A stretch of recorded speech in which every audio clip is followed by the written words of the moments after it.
আসসালামু আলাইকুম। যে মেয়েটাকে তার বাবা কোনোদিন মারে নাই, তার মা তার গায়ে কখনো হাত দেয় নাই, সে মেয়েটাকে এখন পুলিশে লাঠি দিয়ে মারতাছে, গুলি করতেছে। একজন প্রতিবন্ধী মানুষ, আসিফ মাহতাব স্যার, তাকে 5 দিনের রিমান্ড দেওয়া হয়েছে। কেন? কি কারণে? বিপিনুর তার মতো একটা মানুষকে 7 দিনের রিমান্ড দেওয়া শেষে আবার 5 দিনের রিমান্ড দেয় কেন? রিমান্ড কি আমাদের রাষ্ট্রীয় কোনো উপহার নাকি? যারে খুশি তারে দিয়া দিব? এটা কেমন কথা? কি চলতেছে আমাদের দেশে? একটা মানুষ তার ভাইকে হারাইছে, তার বোনকে হারাইছে, সেই মানুষ এটার প্রতিবাদ করতে পারবে না? এটা কেমন কথা? এটা কেমন আইন? এটা কেমন স্বাধীনতা? সাধারণ মানুষগুলাকে, সাধারণ শিক্ষার্থীদেরকে কেউ হেলমেট পরে আয়সা গুলি করে, কেউ পুলিশের পোশাক পরে আয়সা গুলি করে, কেউ সেনাবাহিনীর পোশাক পরে গুলি করে, কেউ বিজিবির পোশাক পরে গুলি করে, কেউ র্যাবের পোশাক পরে গুলি করে। এটা কেমন বিচার রে ভাই? এটা কেমন বিচার? শ্রীলঙ্কাতে যখন আন্দোলন হয় তখন তাদের আন্দোলনে সর্বমোট 10 জন মানুষ মারা গেছে। এই 10 জন মানুষের জীবনের বিনিময় লজ্জায় ভয়ে তাদের প্রধানমন্ত্রী রাজাপাকসে দেশ থেকে ভয়ে পালাইয়া গেছে। আর আমাদের এতগুলো মানুষ মরছে, প্রায় 1000+, তার মধ্যে 113 জনই হচ্ছে শিশু। এতগুলো মানুষ মরে যাওয়ার পরে আমাদের একটা মন্ত্রীও কিন্তু এখনো পদত্যাগ করেননি। ক্ষমতার এত লোভ কেন ভাই?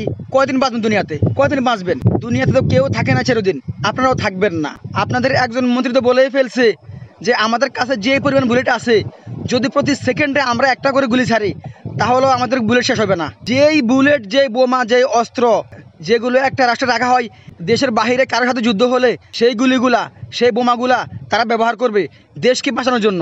আর আমাদের দেশে এখন হচ্ছে সাধারণ মানুষদেরকে, সাধারণ শিক্ষার্থীদেরকে গুলি করে মারার জন্য সেই গুলি, সেই অস্ত্র ব্যবহার করা হচ্ছে। এটা কার দেশ? এদেশ কি আমাদের দেশ না? নাকি যারা প্রশাসনে আছেন তাদের দেশ? আমাদের কোনো দেশ না, আমরা এই দেশের নাগরিক না, আমাদের কথা বলার কোনো অধিকার নাই। যে মানুষটা তার ভাইকে হারাইছে, যে মানুষটা তার বোনকে হারাইছে, সেই মানুষটা কি একটু আন্দোলন করতে পারবে না? এটা কেমন কথা ভাই? যে মেয়েটাকে তার বাবা কোনোদিন মারে নাই, তার মা কোনোদিন মারে নাই, সেই মেয়েকে পুলিশ বেদরমভাবে মারতেছে, এখন জায়গায় জায়গায় যে কোনো জায়গায় খালি মারতেছে। এটা কেন ভাই? ক্ষমতা কখনো চিরস্থায়ী না। ক্ষমতা পেয়ে আজকে আপনার চাকরি আছে, আজকে আপনার হাতে অস্ত্র আছে, গুলি আছে, এই কারণে আপনি মানুষকে যেভাবে মারতেছেন, ইনশাল্লাহ এমন একদিন আসবে, এটার পিছনে মানুষ না করলেও আল্লাহ করবে ইনশাল্লাহ। সেদিন আমরা তাকে তাকে দেখবো। আমরা এখন অসহায়, আমাদের এখন কেউ নাই, সেদিন আপনাদের কেউ থাকবে না ইনশাল্লাহ। রাষ্ট্রকে বাঁচানোর জন্য, রাষ্ট্রের স্বাধীনতা বাঁচানোর জন্য যে গুলি, যে বোমা যুদ্ধের ক্ষেত্রে ব্যবহার হয়, সেগুলি এখন চলতেছে আমাদের যারা প্রজা আছি, জনগণ আছি, সাধারণ মানুষ আছি তাদের উপরে। আল্লাহ এটার জন্য ধরবে। আপনাদের কোনো লজ্জা নাই? লজ্জা থাকলে একটা মন্ত্রী এই কথা কীভাবে বলতে পারে যে আমাদের কাছে এত পরিমাণ বুলেট আছে যে প্রতি সেকেন্ডে একটা করে বুলেট মারলেও আমাদের বুলেট শেষ হবে না? বুলেটগুলো কাকে মারবেন? যার টাকা এই বুলেট কেনা হচ্ছে তাকে মারবেন? তারা আপনাদের কি ক্ষতি করছে? কি ক্ষতি করছে? সাধারণ শিক্ষার্থীরা কি ক্ষতি করছে? আবার সাংবাদিকদের সামনে আইসা প্রবাসীদেরকে বলেন আপনারা দেশের জন্য রেমিটেন্স পাঠান। কেন পাঠাবো ভাই?